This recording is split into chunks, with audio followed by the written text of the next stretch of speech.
राम राम भाइयों।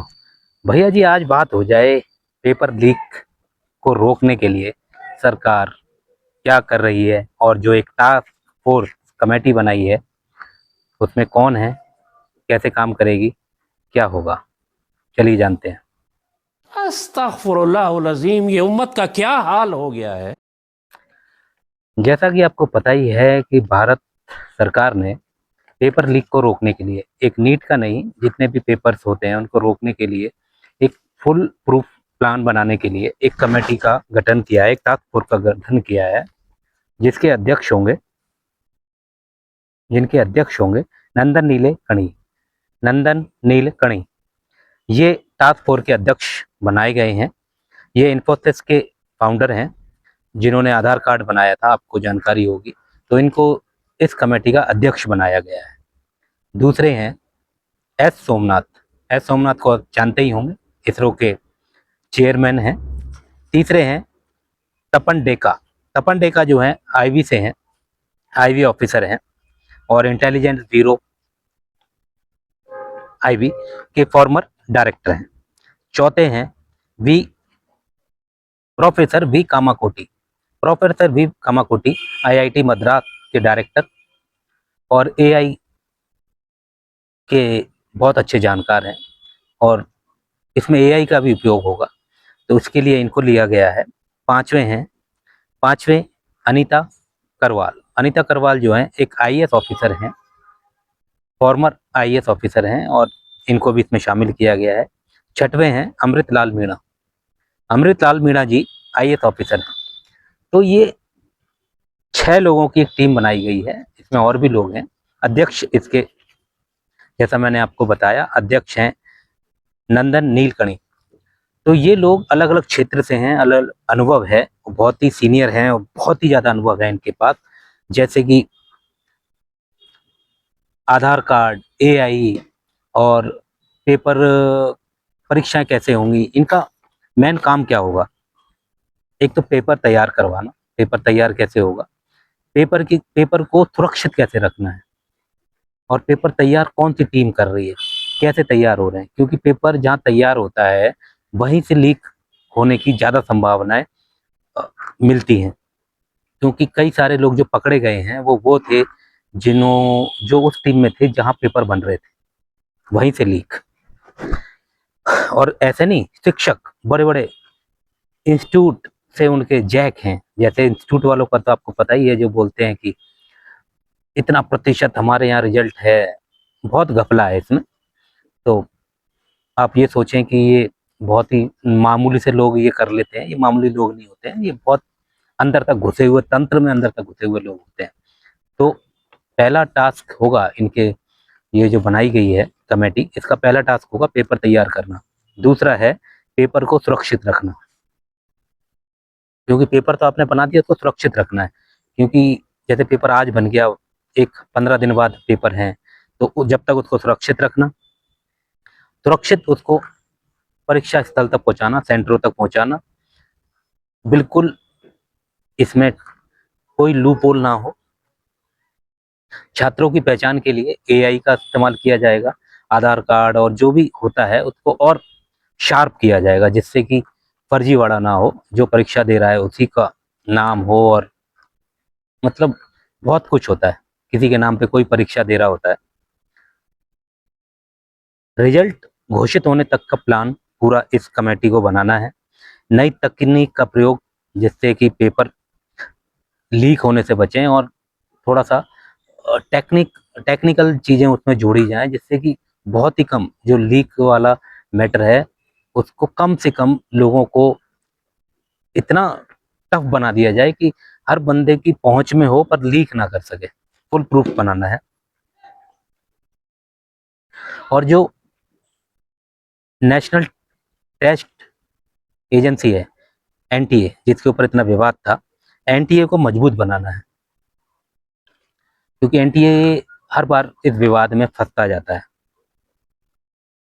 और ऐसे नियम बनाए जाएंगे जिसके तहत अब परीक्षाएं होंगी। ये तो बात हो गई इस कमेटी के लोगों की, और इस कमेटी के जो एक कमेटी सुझाव सरकार को देगी उसके अनुसार एक नियम बनेगा। और उस नियम के अनुसार फिर परीक्षाएं हुआ करेंगी। तो ये तो बात हो गई उसकी कि ये कमेटियां क्या करेंगी, पर कोई भी चीज़ फुल प्रूफ नहीं होती है, क्योंकि पेपर लीक कोई ऐसा नहीं है कि बाहर से लोग आ रहे हैं, इसी तंत्र के बीच में से लोगों ने पेपर लीक किए हैं। क्या ये इस बार भी फुल प्रूफ होगा? सजा का प्रावधान है, 10 साल तक की सजा हो सकती है, 50 लाख से 10 करोड़ तक का जुर्माना सरकार ने बोला है कि लगाया जाएगा। क्या आपको लगता है कि ये रोक पाएगा? बिल्कुल भी नहीं, क्योंकि कई सारे लोग हैं, उनका ये मेन बिजनेस है और वो कोई मामूली लोग नहीं है, बहुत ही पैसे वाले, बहुत ही इतने सारे वो इंस्टीट्यूटों में शामिल हैं। उनको बचाने के लिए एक लॉयरों की बहुत बड़ी टीम खड़ी होती है, क्योंकि पैसा इतना है इस फील्ड में। जो लॉयर महंगे महंगे आपने देखे होंगे, राम मंदिर मुद्दा हो, राम के अस्तित्व की बात हो, किसी आतंकवादी को बचाने वाली बात हो, रात को सुप्रीम कोर्ट हाई कोर्ट खुलवाने हो, वही वाले वकील, ये वकील इनके पीछे ढाल की तरह खड़े हैं, क्योंकि बहुत मोटा मोटा पैसा है। उन वकीलों की आप फीस सुन लोगे ना, तो आप बोलोगे अरे यार, अभी ये कॉकरोच आंदोलन में जिनके ऊपर केस वेस चल रहे हैं, उनके साथ वो वकील खड़े नजर आएंगे और उनकी फीस सुनोगे ना तो आप बेहोश हो जाओगे। कौन दे रहा है? तो एक बहुत बड़ा तंत्र है जो इसके पीछे काम करता है। उनका मकसद ये नहीं है कि मोदी सरकार या वो किसी सरकार के लिए काम नहीं करते। उनका ये एक बिजनेस है, कोई भी सरकार हो, उन्हें पेपर लीक करना है, किसी भी राज्य में हो। फुल प्रूफ फुल प्रूफ कुछ नहीं होता है। कितनी कमेटी बना लो, कितने ही लोगों को अध्यक्ष बना दो, कुछ भी कर दो, पेपर लीक होगा, क्योंकि ये एक मानसिकता है। कानून आप ला रहे हैं, कानून तो पहले से भी दहेज के ऊपर है, हत्या के ऊपर है, रेप के ऊपर है, तो क्या रुक गए वो? कानून है, पर कानून जैसा मैंने बताया कि ऐसे वकील हैं जो उस कानून को फेल करने के लिए, क्योंकि हमारे कानून में ही इतने लूप होल हैं, आप किसी को सजा नहीं दे सकते।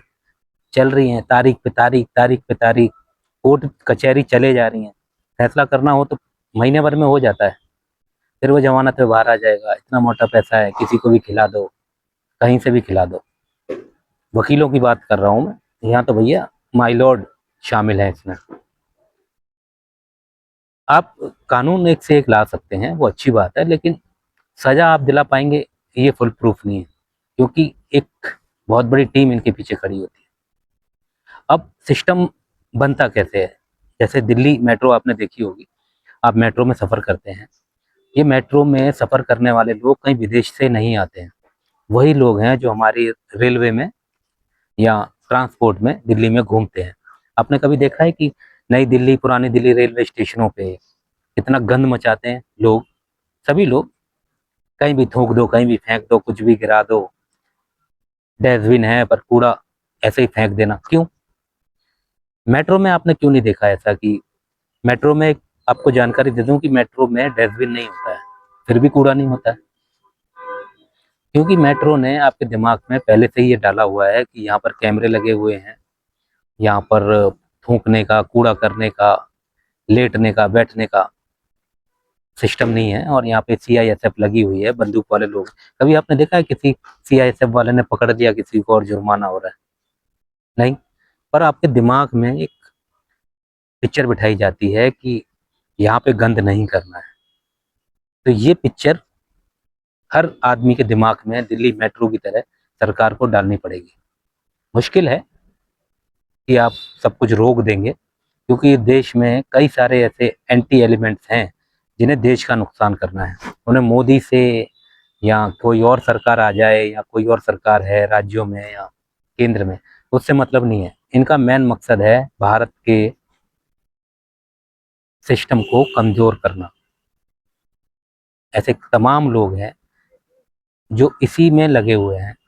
अब आप कितना ही फुल प्रूफ, मैं ये लिख के लाया था, जो लोग कमेटी में हैं, आप कितना ही सर मेहनत कर लीजिए, सिस्टम को कितना भी सुधार लीजिए, सिस्टम ही सिस्टम को खराब कर रहा है। हाँ, आपकी नीयत सही हो सकती है सरकार की, पर सरकार की नीयत से कुछ नहीं होता है। जब तक आप सजा नहीं देंगे और एक मैसेज नहीं जाएगा, तब तक कुछ भी नहीं होने वाला है। आप यूपी में देख लीजिए, अपराध करने से पहले 3 बार सोचना पड़ता है। हाँ, थोड़ी सी बदनामी होती है, आपको दो तीनों को टांगो वांगो, सजा दो। पेपर लीक में अभी तक जितने लोग पकड़े गए हैं या पिछले सालों में पकड़े गए हैं, आप बता दो तीन चारों के नाम जिनको आपने सजा दिलवा दी हो। सब जमानत पे बाहर घूम रहे हैं। तो ऐसा कुछ नहीं है, बाकी देखते हैं। राम राम।